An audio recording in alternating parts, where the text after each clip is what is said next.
Hello, everyone. Welcome to what were we calling this one again? The Millennials Are Old podcast, which I legit Yeah, honestly think that's a really good name for the podcast. So we'll go with it. yeah, I like. I mean, it's just a thought that I have often recently.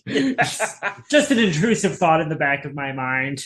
No, absolutely. And honestly, the movies that we review are honestly like movies that older millennials would know about anyway. Yeah, So the villains in this film are millennials. absolutely, as all right, so today we're going to be talking about the epic Nick Cage film Mom and Dad. So speaking of elderly millennials, I think we can describe Nicolas Cage, who is the one of the main characters in this movie, as a millennial. Would you say that, Brian? Yeah, he's born, I believe, in 1986. Right on the cusp. Probably really, he's known to have hit his stride right around when Warped Tour and skate punk were big. That really informs the aesthetic of this film. And I feel like as a millennial watching this, you really see, you know, they have this nice big house like I have. They have a full family unit, and this really shows, sort of the nuclear millennial family as it exists now under duress. Yes, they have an Asian maid, which all millennials have. Very well known trait that millennials have. Don't worry, when Bernie's president, we'll all have Asian maids. Exactly. That is the goal. That is the goal there of all Asian nationalities. Not just the ones that are stereotypically considered. Yeah. Yes. Oh boy. We're gonna get canceled for this one, but speaking of getting canceled, let's get into this glorious movie called Mom and Dad, which is a movie of parents just loving their children. Uh, Just loving the shit out of these kids. exactly, loving them to death. Oh shit. All Well, the right. first thing you saw the tagline of this, of course, Oh no, I don't remember the tagline. is the classic trope underneath Nick Cage's face saying, "They brought you into this world. They can take you out." That's fantastic. I love that Yeah, shit. yeah, I was into it. All right, so without further ado, let's get into some of the details of this illustrious film. So this movie came out in the year 2018. It was released at the Toronto Film Festival in 2017, but it was actually wide release and on home video in 2018. The movie was rated R, which is also very unsurprising considering the subject matter and Yeah, imagery in this movie. It was directed by Brian Taylor of Neville Dean Taylor fame. It was written by Brian Taylor the as well. classic team, the Yes, McCartney Lennon of our day. the McCartney Lennon of late 2000s hot couch guy movies. Uh, as I mentioned earlier, he's probably most well known as the one half of Neville Dean Taylor, who directed the first two Crank movies, Ghost Rider: Spirit of Vengeance, which is also another Nick Cage movie, and the 2009 Gerard Butler movie Gamer, which is known as The Running Man, but it was made for hot couch guys and new metal fans.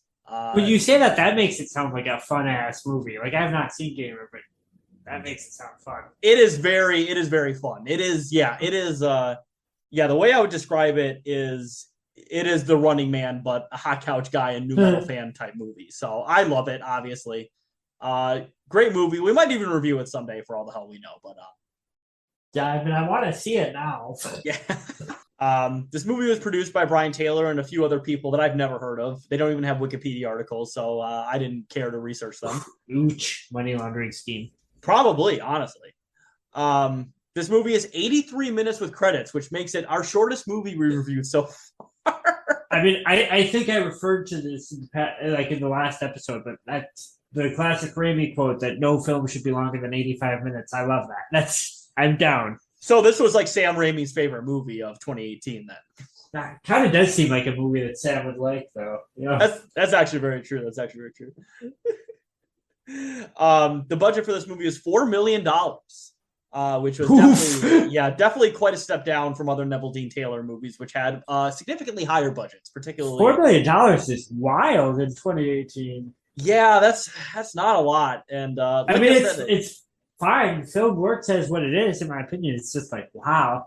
I don't know the yeah, last time I heard of a movie being made for that much. yeah, especially a movie with big name actors like Nicolas Cage. Yeah. What was Nick Cage's budget like? Like half of that went to him. Oh, easily, yeah, easily. I think his Yeah, I'm not kidding. It's no, yeah, and the reason that we're reviewing this movie before we get into more details is I've already reviewed this movie for another podcast called Cage Fight, which is a primarily Nick Cage centered podcast where we review a bunch of Nick Cage movies. I don't believe this episode has been released yet, so maybe one day I'll yell at Jess, her producer Jess, on that podcast to finally release that episode. But this episode is coming out first, I guarantee it. But yeah, I do believe actually a fun fact of a different Nicolas Cage movie, Left Behind, the Christian propaganda movie. I believe he was paid $2 million for that movie, and that was like the lowest pay I've heard Nick Cage take. And the only reason he took $2 million for that movie was because his priest or pastor actually, because I think he's like some Protestant denomination, asked him to be in the movie, and he was. So, he was gonna do it, but they offered him $2 million, and he's like, $2 million, that's the lowest I'll take, but I want to be in this movie. so wait, hang on, you're gonna bum me out because I assumed I've not seen Left Behind. My gist with Nick Cage is maybe that he did it for the same reason that say like was it not Seth the prank guy, the man who's most wanted guy. The same reason he did the anti-Roe movie, where he was just like, hey, it's a pretty big role. I'm an actor. I like to work. They're like, fine, whatever, Yeah. So it is. So Cage, is he like a weirdo? Like, obviously he's not. I don't chill. I don't think he is. I think he's like one of those like kind of normie Protestants who still gets into it, but he's like, I don't know, man. I guess I'll be in this movie. But in his practical life, it's probably not like yeah. Carries around with him. Exactly. Yeah. I mean his son that he, is loves very much, he cares for and takes pictures with all the time is like in a fucking black metal band.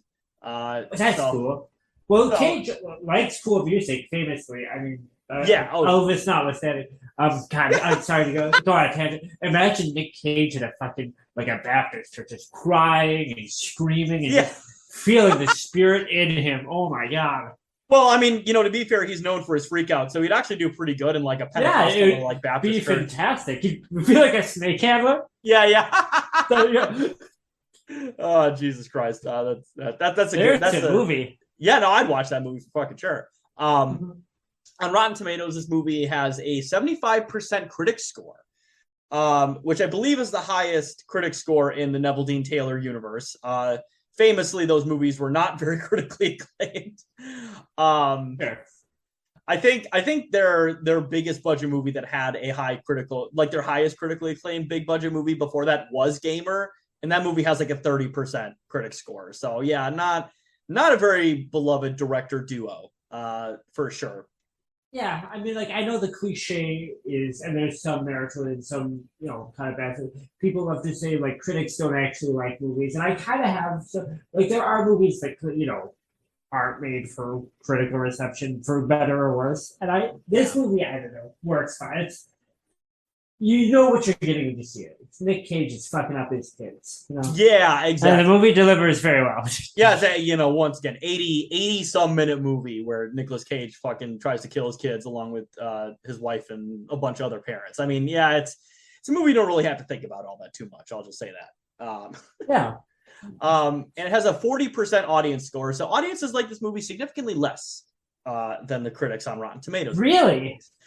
I was genuinely surprised to see that. Interesting, because it was very, very strange to see that. Because usually movies that are kind of, and not spoiled too much before we get into the synopsis, but this movie's not a very highbrow film. It delivers though on what the premise is. So I feel like the person that goes to see this shouldn't be disappointed in it, I guess. Yeah, that was kind of surprising to see, but who knows? Maybe a lot of parents watch this movie. Well, like, I'm just thinking also like how it's not sad. It's not a great film, but so it only got, other than its premiere, it only got a VOD release. You said, because imagine this would be a great drive-in movie for like kids if drive-ins were still a thing. Oh yes, and actually, Go on. so to be fair, I mentioned the $4 million budget, but it only made $165,000 at the box office. So yeah, this movie did not have a. Ouch. This movie was not a blockbuster. In fact, I wouldn't be surprised if it got released to VOD pretty quickly or to Redbox pretty quickly. So yeah, very funny there. The trivia is going to be pretty short because there honestly weren't a lot of very interesting facts about this movie, but I did include two, and one of these, Brian, you're going to fucking love. John Waters named this film among his top 10 favorite films released in 2018. Yes! I mean, that totally, okay, that does track me because this movie does not bullshit. I'm just gonna get him. That's awesome. Did he say why? I believe so. Let me go Sorry, on here. No, it's all good. I think let's see here because I think on the Wikipedia article it says okay, never mind. It just has the link or the link to say why he loves it. You know, one of the things when I said that totally this movie's reminding me, he listed it as his fourth favorite movie of 2018. Because a big John Waters trope is of course the idea that he's like this older gay guy that's looking at hetero kind of relationships and kind of just how weird they are and how much about like a ritual they are and circumstance. Like that's where a lot of they can weirdize him, and that's kind of what this movie's about. Oh no, for sure, very much so, very very much so. I totally agree with that. No, that's cool. Ironically, it shares a title with the 1945 movie Mom and Dad. Another John Waters favorite. Yep, a film that Waters has previously cited as having a huge impact on his aesthetics and career trajectory. Have you seen Mom and Dad? It's incredible. I have not seen that one, no. Oh, we'll watch it someday. Maybe not. Maybe we'll just watch it just to see because so many people have talked about it. I don't necessarily feel a need to, but maybe we'll watch it sometime just because you need to see Mom and Dad. It's great. Oh, hell yeah. I'll definitely be interested in watching that at some point. And the other fact, I already mentioned this earlier, but I'll reiterate it again. This is the second film that Brian Taylor was involved with Nicolas Cage with, which, of course, was the first one I mentioned earlier, Ghost Rider Spirit of Vengeance, which is actually, I would argue, and this was a hot take on the episode of Cage Fight where we reviewed Ghost Rider Spirit of Vengeance. I would actually argue that Spirit of Vengeance is better than the first one. So, I mean, I have no reason to disbelieve that. Just to go on a sidebar, that was not a Marvel movie, right? That's a Sony film? I believe so, it was, yes. All right. So we could see Nick Cage and Jared Leto in a film together because you know that Morbius and Ghost Rider are heavily involved in the comic books. Oh, shit. I didn't know that, really. Which I hate Jared Leto and I love Nick Cage, so. Oh, no, me too. Me too. I would hope any self-respecting Cage head loves Cage and hates Jared Leto. I would hope so. But you never know. You never know. But so, very possible that they're teeing up, even though that was some time ago now, for the what the fuck, whatever that series is called, where it's all the horror-esque Marvel villains were together for a little while. Because I think those are all going to be Sony movies, so we might have that to look forward to. You know, I'll keep that in mind. I was not aware of the Nick Cage / Ghost Rider connection there, so I'm interested in that. So without further ado, let's get into the synopsis of this lovely film. The film begins with a mother putting on music for her child, where she just hears static, no music, as she sets her car on railroad tracks and leaves the child in the car to die. It's a very, very hilarious slapstick scene where a mother leaves her infant child to be killed on a train track. You know, there's just that normal thing there. It is like a lot of the graphic violence here is like, it's weird because it's intimidating, but also it is played like slapstick. Very much so. It's awesome. It's out of control. Very much so. Then we cut to a montage of the Ryan family, who are not always on the best of terms. We have Brent, played by Nicolas Cage, of course. The father, who does not approve of his daughter Carly's new boyfriend, Damon. Because he's a horny teenager and not for another reason that's glaringly obvious. So that was because it seemed almost to me like they were acting like it wasn't like because her boyfriend's a black guy, right? But it seemed almost like are we as the audience supposed to read Nick Cage as racist? I think it's implied. I don't think it's like obvious. Yeah. But there is definitely. I think there's got to be something there. They at least were aware of it when they made the film. Yeah, he's like a white middle-aged guy in the suburbs. There's like no way there's not something there. I'll just say that. The other read on that, and the one I guess that I thought about more, which is I think just as common in creepier, is also that like Nick Cage as the dad is like fixated on how horny teenage boys are because he's like kind of jealous of it, right? That's like the through line of it. Yes, very much so. His daughter Carly considers her mother Kendall, played by the actress Selma Blair, to be out of touch, and there's a lot of very cringy dialogue that takes place between the daughter and the mother, and just the daughter and her friends alone. Just the teens, yeah. This movie was very clearly written by a middle-aged man, by a millennial. A millennial, right? Known as Brian Taylor, who was born in the year 1989, I believe. I think he wasn't. They often clash and argue with each other like they do in the car. And as well, she fights with her younger brother, Josh, who often teases her and causes trouble, and is currently upset about canceling plans with her boyfriend because her grandparents are visiting. And we don't see bullshit, though. What's bullshit?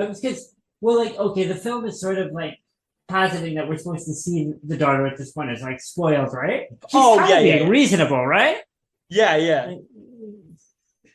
I don't know. You don't have to see your grandparents every time they come over for dinner. What the fuck?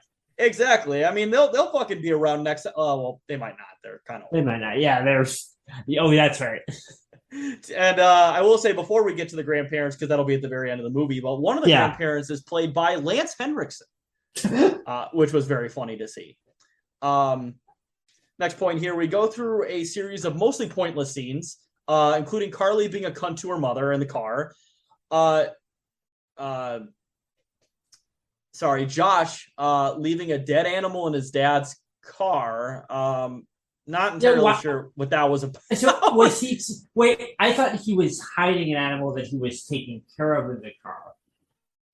I thought it was like dying, and then he put it in there, and it died, and it just that makes sense. Yeah, it was very strange. I honestly don't understand that whole scene at all. Like if there was a meaning behind that or what.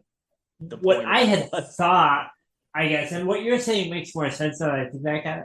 I thought that he was taking care of an animal, which the parents later found and took care of later on. That's certainly possible. But it's very weird. I'm going to say the way this film is edited is memorable, but it is not. It is not narratively convenient all the time. No, exactly. It's a little incoherent, I believe, is the word I would use to describe it. Yeah. And then another mostly pointless scene is Kendall at her Zumba-esque class, where she's dancing, and then Carly in school being a moody teenage bitch, talking behind her teacher's back and just being a general teenager. So yeah, not a lot of very interesting scenes in the middle here. Yeah. We do get to see her cool teacher with a ponytail who tells her to go to church.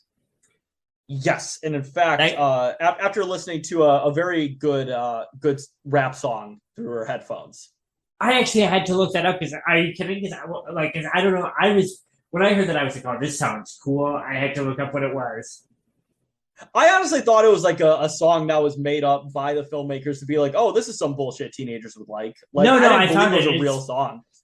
I had to look it up because I thought it sounded cool because it's like kind of an industrial, like heavy, like guitar thing, and then like these kind of foreboding. I can't remember the name of the guy now, but I'll send you the link, and because I was like, I gotta find out what this is, and it's. I mean, the guy might be kind of corny. He looks like he might be, but I thought that sounded cool as shit for those 2 seconds. I immediately looked it up. Oh, okay, that's fair. I literally just thought it was like a song made by the filmmakers to be like, oh, this is just some bullshit teenagers like. It sounded like that. It sounded like sounds like Walmart. You ever listen to like Clipping or something like that? It's like a Walmart version of Clipping. Yeah.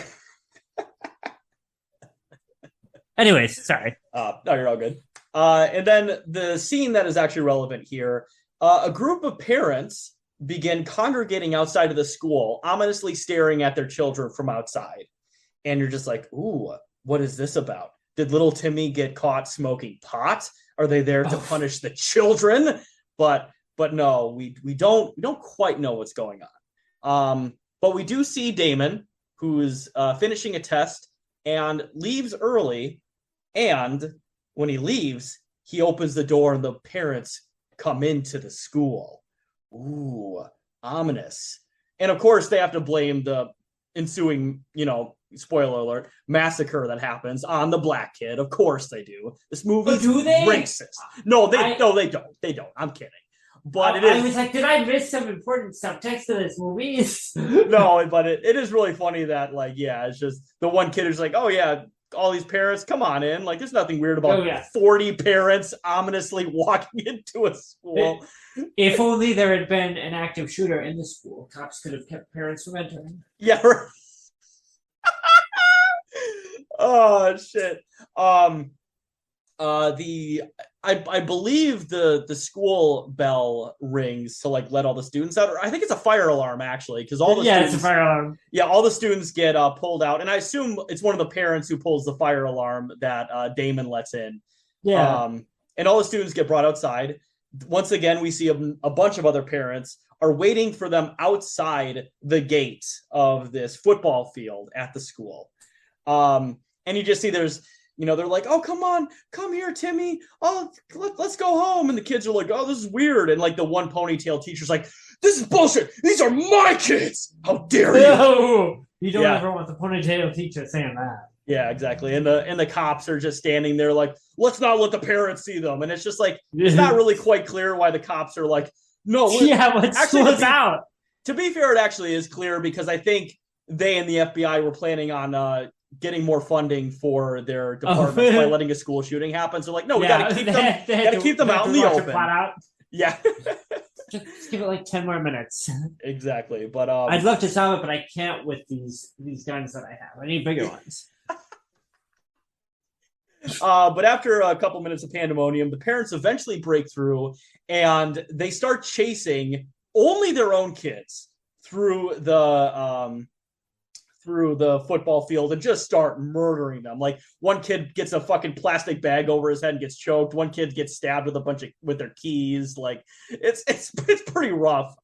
Yeah, I know the violence in this movie, and it depends on how you feel about this, is it delivers. This movie does not pussyfoot around its violence, and it's also so I think we've talked about this, but I'm pretty sensitive to portrayals of violence and aggression, particularly against kids. But this is so heightened, where the violence is extreme, but it's almost cartoonish, where it's very cartoonish, yeah, completely separate from reality, which is exactly what I like in a movie like this. Oh, very much so. It is. I would say, except for a scene coming up, I think it is almost exclusively slapstick and goofy. So yeah, seeing a 10-year-old kid get choked to death with a plastic bag sounds horrifying, but it's so goofy and kinetic. When you see exactly. Yeah, it's just kinetic is exactly the word I was thinking, because it's like watching someone play a video game. Yes, exactly. And another moment I want to highlight is the one cop who's beating the shit out of some mom or whatever. He's like, I told you to fucking stay back. But that's yeah. Oh, that was. You're that but this is totally so fucking hard. Totally unrelated to the plot, though, because he's beating a mom, so he was just like that before. Yeah, it was I love this movie. It's just we're reading a lot of police brutality and fucking false flag attack bullshit, but the movie's literally has a cop just fucking assaulting a lady on the ground. It's just really funny. But after, I'm sorry. Go ahead. That brings up the guy that made this movie. is he kind? Maybe not. It's like maybe not like left. It's kind of like a big lip because he also uses a bunch of Reagan Youth songs. Like, is he like maybe kind of like?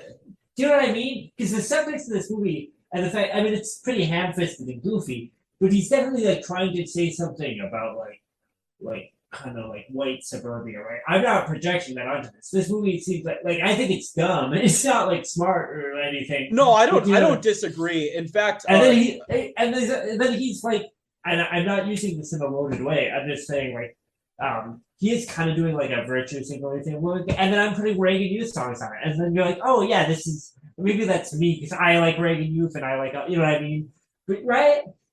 yeah, no. Like, In fact, a quick digression here. If we ever do review Gamer, the bad guy of Gamer is literally just Mark Zuckerberg, who's like, he's like Mark Zuckerberg who knows a bunch of kung fu and like that's cool. yeah, and he like owns like this. I mean, it's basically the metaverse. This movie predicted the metaverse like 15 fucking years ago. To be fair, anyone who had seen what like the internet was like and what Facebook was coming Yeah. predicted the metaverse. Or also, to be fair, the metaverse is just like somehow a shittier version of Second Life. So like, Second Life, exactly. But either way, though, like 15 years ago, Neville Dean Taylor made Mark Zuckerberg in the metaverse the bad guy of their fucking new metal hot couch guy movie. Kind of cool. Okay, no, very cool. Board. Yeah, no, honestly, Gamer fucking slaps. I saw a review recently that shit on it, and I'm like, nah, Gamer fucking slaps. I don't care what anybody says. So when you said that he makes like hot couch guy movies, this is like kind of like a guy that like is aesthetically into like masculine stuff and violence, and it's like probably likes like quote unquote like all lit, and it's like kind of like wants to say smart things, but his vocabulary is very like I like. You know, he likes spectacle and violence, and those are the tools he has to try to say things that he thinks are profound. No, for sure, absolutely, I totally agree with that. But after the scene in the football field, Damon makes his way home, and this is the one scene of the parent trying to kill their kid that I genuinely thought was like not slapstick and was actually very viscerally like hard to watch because he comes home. It's his dad, and you can tell he's like an alcoholic. He's like probably unemployed or something like that. And he just gets up and just hits him. And Damon's like, "What the fuck, Dad? Don't do that again." And it's like, oh. Yeah. And like the worst part is like every other kid who's like being chased by their parent and like they see a bunch of parents kill their kids or whatever, like they're genuinely horrified, but he's just like shocked to it, yeah. Yeah, but he's just like, "Oh, Dad, don't hit me again." But he doesn't realize his dad's, of course, trying to kill him now. Yeah, the getting hit is just a thing that he sort of is kind of just a part of his life, and then doesn't realize that it's different. And then that's also, cool. And then also it's of course he has a struggle with his dad, and his dad eventually falls and gets his throat cut with a broken glass bottle, which and this is like it was very genuinely hard to watch scene that I think honestly felt was way too real in a movie that's this like just slapsticky. Like it was like, oh damn, I wasn't expecting that. Like I guess my generous read on that, because I agree it felt out of place. If you're doing a movie about parental violence or whatever, maybe you do have to include, not that it's serious or not that it's quote unquote tasteful, maybe you do have to include some sort of insight that sort of addresses the reality of that is already a thing that happens. I can see that. You know what I mean? Yeah, no, absolutely. But I agree, it was a tough scene. It was a very tough scene, for sure. But no, yeah. So and then after Damon accidentally kills his dad, he does see the static on the TV, which was the same static that was heard by the mom who killed their baby at the very beginning of the movie. That's such a trope in movies for as long as I can remember, and I don't think that radio signals would be set over just like white noise static. That doesn't make any sense. Well, so I have a theory that I'll say at the end of the movie that I think does kind of explain why it's static, but either way, well, let's get into the next one here.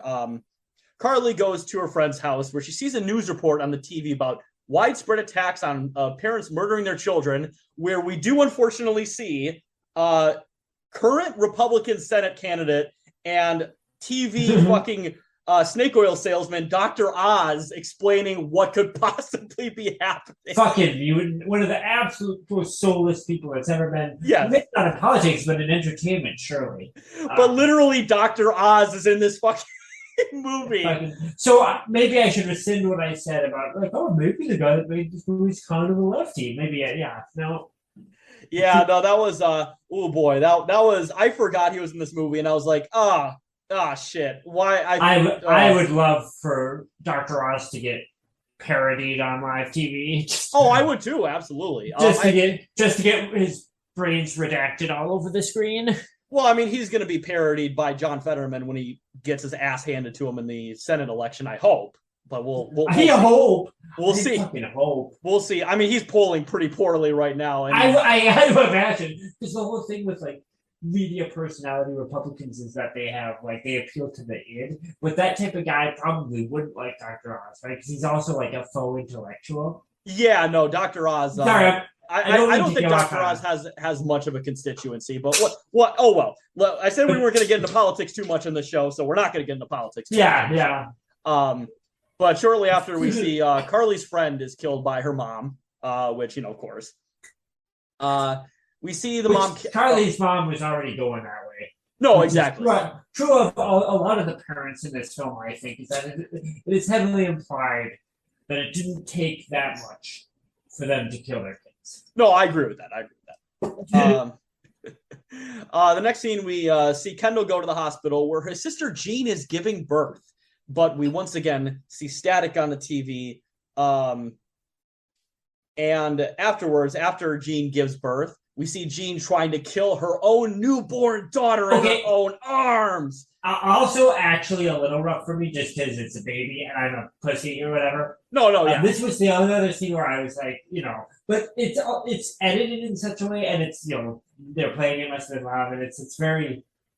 So but that first moment when she takes the baby, and you know before anyone else in the room that the new mother is going to start squeezing it, is so once the music kicks in, it starts happening, and it becomes like kind of an action scene. I'm back out of the reality of it. No. Also, her fucking cucked boyfriend is there. That's the one thing we know is that. There's a guy with her, and then they say, "Oh, are you the father?" And then they say, "No, he's the boyfriend." It's complicated. Yeah, exactly. It's really funny. Which I don't know why that was in the film. It's just a sad little detail that was. But yeah, and I also do want to mention as well. This is now the second movie we've watched out of 3 that involves infants or fetuses either dying or attempted to be killed, which is very interesting. Of course, that's probably going to be a running theme for us. Exactly. I mean, to be fair, when we started this, that we have a lot of common interests in film. Exactly, and also as aesthetics, infant deaths, and also, every conservative has ever said older millennials love killing babies, so it makes sense why we talk. And I can't do it in reality anymore. I have to seek it out in my fantasies. Exactly. Oh shit. But yeah, she also watches a report on television. Reports of mass hysteria. The static compels parents to slaughter and harm their own children, which we kind of saw earlier, but I guess it's explained a little bit more in detail. And then we see Kendall try to head home to protect her own children. And also, I did want to mention, too, the scene where the parents stare into the nursery is honestly probably the single most, unsettling moment in the entire movie. Yeah, that should have been, the poster. No, it really should have. That was... honestly, that was probably the single best shot in the movie. It was iconography, really, yeah. Yeah. So Damon and Carly make it back to Carly's place, and they see their nanny, who we kind of mentioned earlier in jest, but the nanny is the Ryan's family nanny, cleaning up a big pile of blood on the floor because, of course, she killed her own daughter. And she leaves. Then we see Brent make it home, and he confronts Damon about being in the house. And he's like, "What were you trying to do in the house? Were you trying to fuck my daughter?" And he's like, "No, it's not what you think." And then, of course, he's just like, "You know what? You fucking kids." And I'm definitely gonna put this in the episode at some point. So yeah, that thing about the internet. Yeah, that's so Nick Cage. That's But he starts attacking his children when they come down the stairs, and he's chasing him or whatever. He knocks Damon down and fucking knocks him out. And he accidentally falls on the toy truck of Josh, and he gets knocked out. That was a very funny moment, I thought. That's great because because they allude to that throughout the film that he almost trips on, but the way he trips on it is Looney Tunes. It's great. It is very Looney Tunes, yeah. And boy, great to see Nick Cage just really because a lot of actors cannot take a fall. Dude falls like Chris Farley, just boom, right down. You gotta respect it. No joke. Always respect when I see an actor that will just plummet down, because that's not as easy to do as you would think. No, I totally agree with that.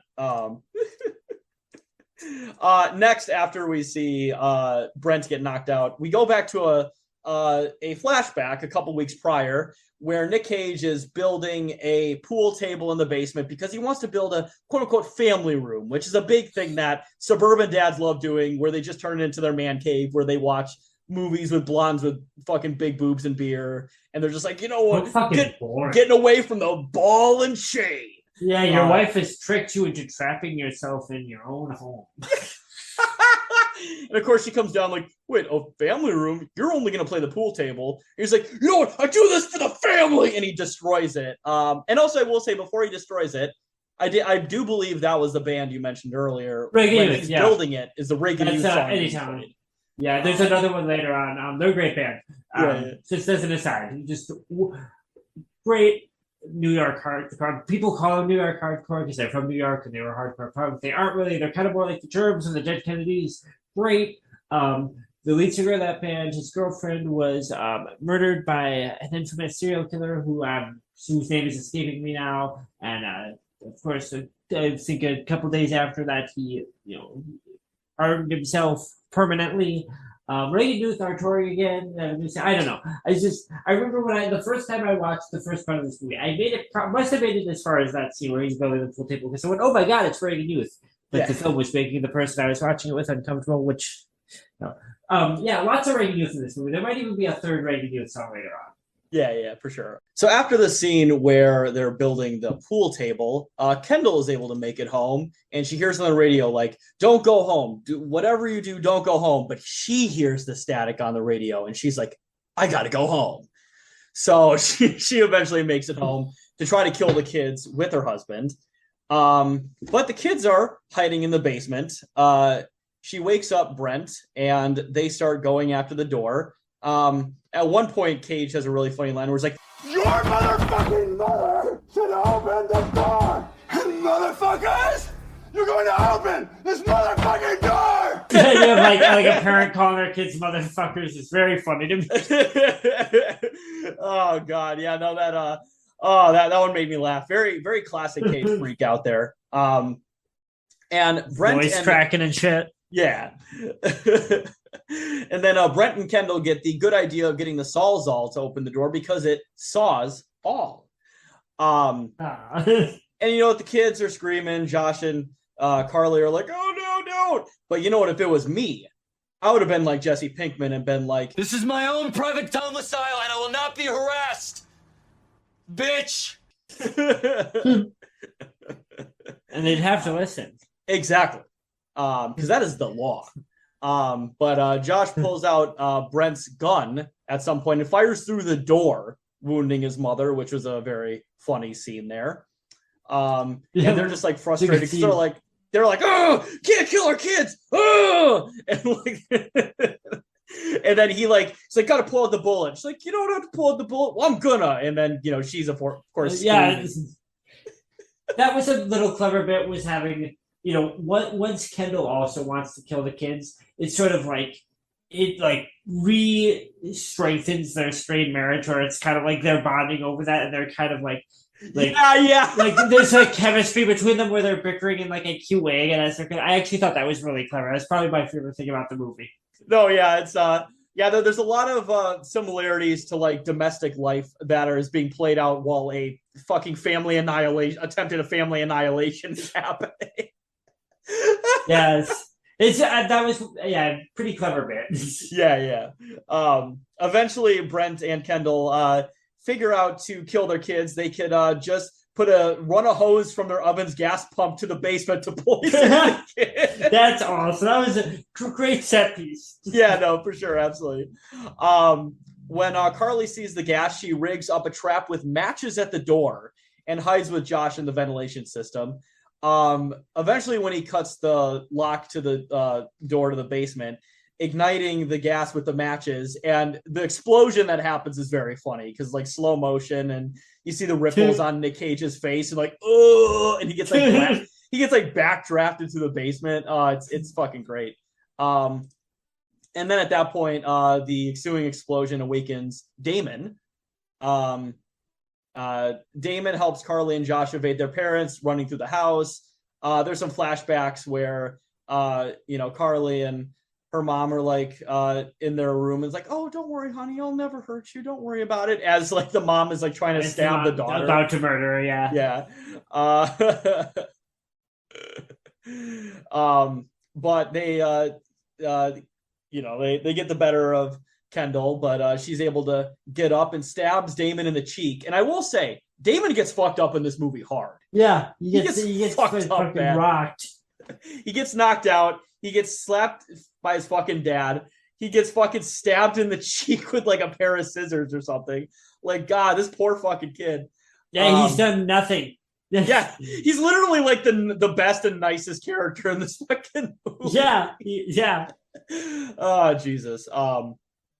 But eventually the parents close in on their kids and Damon, and just as that happens, the doorbell rings. Who could it be?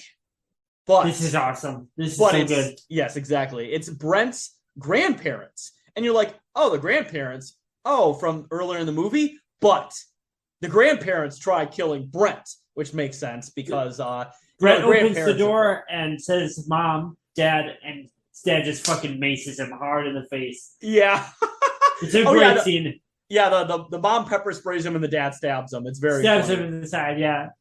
But that is the thing that I kind of wish they had shown more in the movie was like, or like great grandparents like trying to kill the great grandparent or whatever, like a 109-year-old lady trying to stab their like 91-year-old son or something. Yeah, because that's the most, because the implication also is that this whatever it is, this oral disease or whatever, oral rather, is it's not down the line, right? So parents want to kill their direct children. They don't seem to want to hurt their grandkids. It's interesting. So it's literally just the next line. It's just the like immediate next line. So I think that's actually very interesting. Eventually hysteria the whole house is pandemonium. Everyone's chasing everybody. Everybody's evading everybody. It's honestly very funny, very slapstick. Eventually, the kids get into the garage and start the car. So they eventually all chase out of the garage. Brent accidentally kills both of his parents with the car, like runs one of them over, and the other one gets like their head caved in after they get hit. Like it's pretty gnarly looking. Like the violence in this movie, if you like gore and shit, and because this is not like a movie that I'm probably not gonna watch this again. Yeah. Of the movies we've reviewed so far, I do think this is the most fun to watch. Oh, for sure. You like over the top violence, because a lot of things, especially in things within the last few years, and that includes like even things that are kind of more, I guess kind of lowbrow like this, but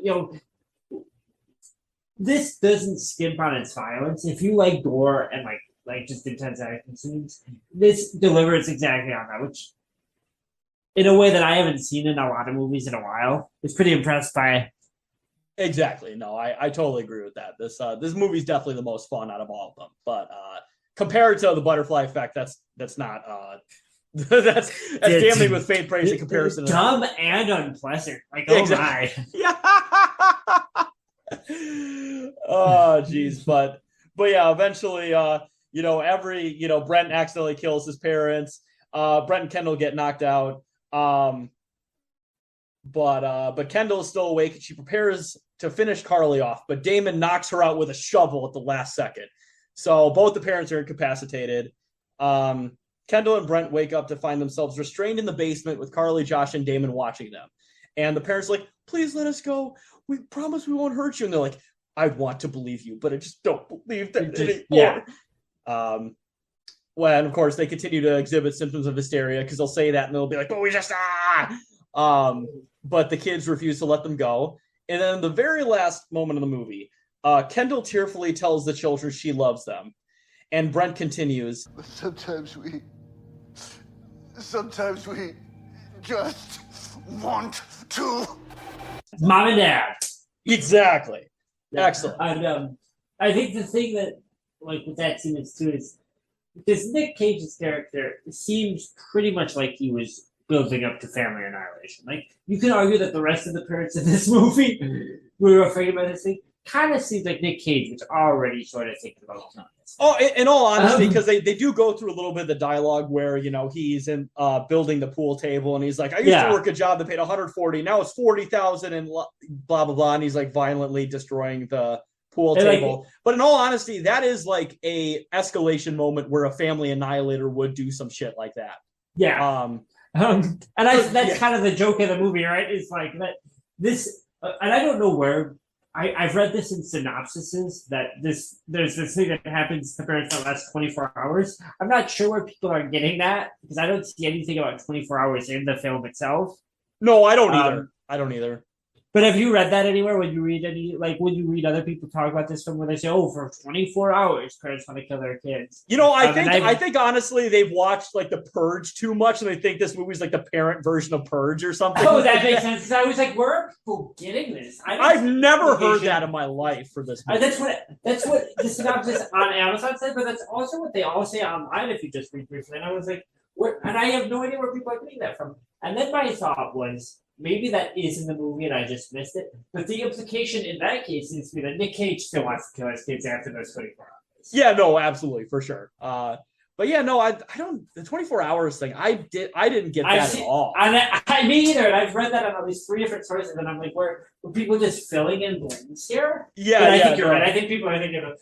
So we should, maybe not for the podcast. I don't know. We should watch the Purge movie sometime. I'd be down for that. I have not watched the show because I just can't. You know, I love the Purge movies. I have the box set of the first 4. Oh yeah, you do. Them. Yeah. I love those movies. Like unironically, I think I do. Saw the first one in theaters, and I saw it in theater. I saw it while I was waiting for. Was it the Zimmerman verdict? I know that sounds ham-fisted and like maybe just, but I remember watching the news in the Easttown Mall about that would have been when the Zimmerman trial was put out, right? Yeah, around there, yeah. So, and I remember thinking like, oh, I think he's gonna get off. This is that, and I know it's a silly movie. I'm not trying to quit it, but now that you say that, I am thinking, like, oh, they're just thinking like, oh, this is sort of like the Purge, which it's not. Like, no, it's not like the Purge really at all, to be honest. At all. Even just the style of film it is. But this is like, it's a good thing. Like, this is a short movie. It's also like great for me because I have a short attention span. This is all action. Like, I know I said that. It's basically all action. Yeah, there's a couple slow movements at the very beginning, but other than that, it's all action.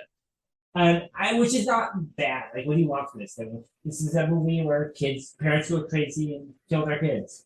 Yeah, no, absolutely. And it's played for laughs, and it's very. It's shot like the fantasy scenes in Scott Pilgrim versus the World. Yeah, kind of. The whole film is shot that way. But yeah, my final thoughts on this movie too. It was definitely brutal at points, but pretty entertaining and even funny for the most part. And I do agree. Talk about short attention span. The fact this movie's 80 minutes. Let's be clear on this. This movie's like 80 fucking minutes long, and it's a perfect length. That's with fat, by the way. Yeah, that's with fat. Exactly. Yeah. So, but the movie's length is basically perfect. Like, I wouldn't want to add any more minutes. I'll just say that. I think the movie would have been pretty bad if it was like 2 hours instead of 80 minutes. Oh yeah. Hour 15 is pushing it sometimes. Yeah, no, I agree. Yeah. This would be a perfect movie. I think when I said at the beginning too that it's a little sad that this never got to be a drive-in movie. Not because it's such a good movie that you need to see it on a big screen, Because you imagine like kids going to see this movie in the drive-in, like on like a date, and it's a double feature with some other 80-minute kind of like lowbrow, like all action, like violence movie, and you'd be like, oh, this is like a great double feature like thing to go and hang out with your friends and see. No, exactly. But yeah, that's for sure. It's nothing about that. It's not. I'm not gonna go and tell people. Like I will tell people they need to watch Observer Report, which is also I think a more troubled movie, like a more confused movie than this is. But I would tell them, say like, I don't know, if you want to watch a movie where parents go crazy and fuck up their kids, this is it. Yeah, It's this is not it. gonna get any better. This is it. Yeah. I mean, unless you're talking about like Stepfather, which is Oh yeah, that's that. Yeah, I don't know. I feel like this is. I mean, that movie's just like a straight up horror movie, whereas this movie's like yeah, I know exactly. This movie's is like an a action comedy movie. It's yeah. it's like a violent comedy. It is like I would not have thought necessarily the John Honesty, but as soon as you said that he had said that he liked this movie, I immediately was able to connect all those dots. And you know what? Oh yeah, and I'm sure it doesn't hurt that it's called Mom and Dad. Yeah, no, exactly. And one last thought before we get into other people's opinions on this movie. I personally think Chris Watts loved this movie. But yeah, speaking of other people's opinions on this movie, let's get into some choice Amazon reviews that I found. So first review we have is from Thomas, 3 stars, and it says bizarre, loved it. It was such a bizarre movie, great fun. Sure. Next review we have is from yours truly, Taylor, 4 stars. It says filmed in my hometown. Good 4 flick. stars. Yeah, good flick. If you want a movie that you don't really have to think about, but just want to be entertained, which is also I think very true. You don't really have to think about this movie very hard. Yeah, and again, like there's no like, if you want to see it, you know what type of movie this is going to see. It is. Exactly. Over the top violent movie. So you're not getting tricked into watch it. Like I think it's probably how people. I don't know. I started watching this film some years ago with somebody who stopped watching. I remember thinking like, oh no, this is really fun. This seems like kind of a romp, like a violent romp. And the person I was watching it was just like, this is uncomfortably violent, and I was like, okay, but it's a very silly movie, and it's dumb. It's very dumb. Oh, we were quick digression here. We were talking about movies where killing kids. This is the best one. What about Beware Children at Play? I've never seen that. I'm watching. Oh, really? It's a trauma movie. Yeah, I know. I haven't seen it. Oh, okay. Because that movie, like the last scene involves like adults just like murdering children in every way. Oh man, type of way. I mean, this isn't far removed from a trauma movie. It's maybe no, it really isn't. I mean, like it's got kind of a more Hollywood sheen, but you take that away, and it's almost like a trauma film. Oh, for sure. Next review here from Girly Girl, who gave That's me. Yeah, who gave it 1 star, and she says, by far the worst movie I've seen really? in years. Like, I mean, it's not good. I get if someone said they thought it was bad, I would understand, but like, really? So let's get into the mind palace of this wonderful young lady. She says, I'm not usually one of those people who gets all bunched over a movie turning out disappointing because, let's face it, most movies are a bit of a letdown from what you had thought they would be. I disagree with that. You don't watch a lot of movies if you think that. This chick is like the opposite of us. If my thing is, I feel like I find I'm like, oh, I see what this is. I get it. Yeah, no, for sure, absolutely. So you go, or in this case, cuddle up on the couch with someone you enjoy being with, eat some great snacks, and hope for the best. But in this case, I not only want my $7 back, I want the 2 hours of my life that I wasted. To be fair, this movie's 8 hours. Well, it's not 2 hours. 80 minutes. It's not 2 hours. So you're trying to run a scam here, trying to get an extra 40 minutes of life. Yeah, she actually only paid $4 for it. She said $7, but it was only $4. Yeah, I work in retail. I know all these tricks. Even the music / soundtrack was really, really bad. I mean, okay, there is a synth score in the movie. I actually forgot to put this out. That is awful. Do you like? It's like sounds like a guy who's never played with a keyboard before playing on one. No, I agree. I forgot about it until just now, but I know she's talking about Reagan Youth, and it makes me want to kill her. And Listen to Reagan downright, Youth, you guys. yeah, she goes, and downright annoying, like nails on a chalkboard. Other than the oldie song that plays during the opening credits, so you can tell what kind of girly girl she is. Yeah, come the fuck on. In all fairness, I did not watch the trailer because I watched Selma Blair in an interview and thought the movie sounded a little, quote unquote, glass house-ish with Lily Sobieski. No, what the fuck are you talking about? Yeah, what? I don't understand this at all. It was nothing like that at all. And although I have happily watched people, including teens, torn apart, stabbed, slaughtered, shot, crushed, etc., in countless horror movies of my lifetime, this movie, with its only plot line of savagely, cruelly, and with as much blood as possible, kill your own children and really enjoy doing so, made it feel dirty, creepy, and even to be and sick to even be watching it. Come the fuck on, you need a fucking break. Like, okay, if you said this movie was bad, I wouldn't disagree. If you said it was even maybe in poor taste, I wouldn't disagree. But it's like you watch a ton of horror movies, like all this gore, and then you're like, this is too far for me. Like, get the fuck out of here. Even if the child killing doesn't faze you, it's just a really bad movie. Watch something else. Anything else. And of course, that was a 1 star. I do believe that Girly Girl is the username for Michelle Haneke. This was the but that's neither here nor there. I will explain my hatred for Michelle Haneke one day. And last review we have here from Daniel Culp, 5 stars. He says, Nick Cage in the role he was born to play. Hilariously over-the-top carnage. And Daniel says in a review here, I hadn't heard of this movie until the day I saw it and had no idea what to expect. But wow. That's awesome. I envy this guy. Yeah, you're right. But wow, was it excellent. Nicolas Cage gets to play a hilariously over-the-top caricature of his most over-the-top roles and mannerisms in a way that totally works. The plot is pretty simple and unchallenging, but it sets the stage perfectly for the bloody carnage whose over-the-top nature leads to surprisingly frequent moments of unbridled hilarity, which I do believe that entire paragraph, and the review's not over quite yet, but that entire paragraph describes the unbearable weight of massive talent pretty well, too. I mean, that movie looks so fucking fun. I just, I actually been going to the theater a lot ever since, I don't want to say things have cooled off COVID, but you know how it is. Ever since things started, I was like, I really go to the movies all the time because I took it for granted, and I just missed out on that one run. No, yeah, it's honestly, great fucking movie. When I've recommended this movie to people in person, the most common reason for blowing off my recommendation is I don't like Nick Cage. Okay, first off, who doesn't like Nick Cage?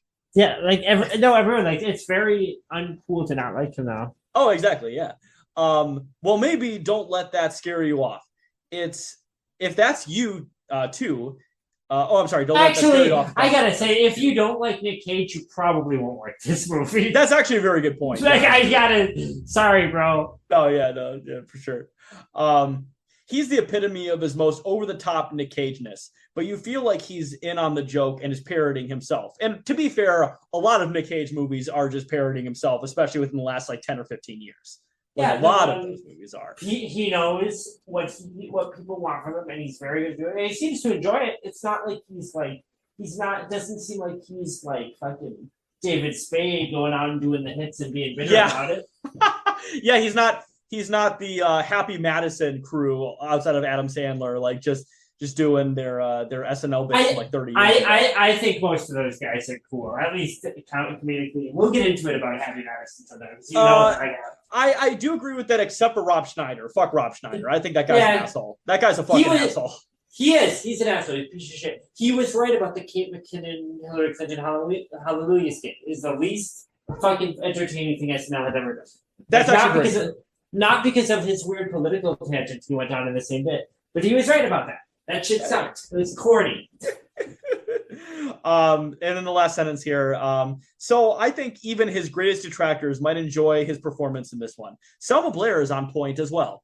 So yeah, honestly, Daniel Culp, I like you. You gave this movie a chance. Good for you, bro. I respect it. I gotta say, like, he's not correct when he says, if you don't like Nick Cage, you will like this movie where he's the most over the top, outrageous, unsettled performance ever. Like, if you don't like that, you're not gonna like this movie. No, yeah. If you watch The Wicker Man and don't laugh at the portrayal of it, this movie's not for you. I'll just say that. I haven't watched the remake of The Wicker Man, but to be honest, I don't really have the same reference for the. Well, I don't have the same reference for the original one, anyways, because and I love gothic horror. Like I love aesthetically, I love that movie, love performances. But it is a movie about like a scary pagan civilization. So it's a little hard for me to take it like super seriously. No, that's totally fair. I will say though, if you're a big fan of the Ramones, you will love the Wicker Man remake. I've heard. So yeah, that is our review of this hilarious movie, Mom and Dad. If you could find it for free or for a couple bucks, I would absolutely recommend watching it. Yeah, no, it's fun. Probably a fun movie to watch with a group of people. But it's not so bad that you would like MST3K riff on it. But there's just a lot of goofy shit, and it's I wouldn't pay a lot of money for it. I don't think I would pay much for any of the movies we reviewed so far. Yeah, yeah. If you can rent it for like $2 or $3 on Amazon, that's perfect. So far, the running theme seems to be what I would call afternoon movies. Yes, very much so. Yeah, these are not movies that, matinee movies that you get for matinee prices for sure. But yeah, no, this movie's very fun, and I will say it's actually my second favorite Neville Dean Taylor movie. I'll have to rewatch Gamer because that one's my favorite, but maybe Gamer hasn't held up as well. Who knows? I'm pretty interested in seeing Gamer now. But yeah, no. Before we go too long on this, is there anything else, Brian, you have to mention before we end recording here? No, I think I've pretty much dug the well on Mom and Dad. Excellent. I have as well. So this is Taylor signing off here. And Brian as well. Yes, and as two old millennials, we got to go to bed. All right. Have a good night, everybody. I'm a humor. Yeah. It's born in 1997.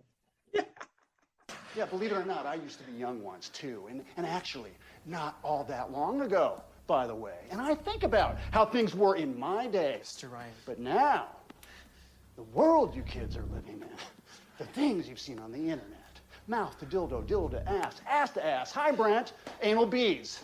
Things I only saw in magazines.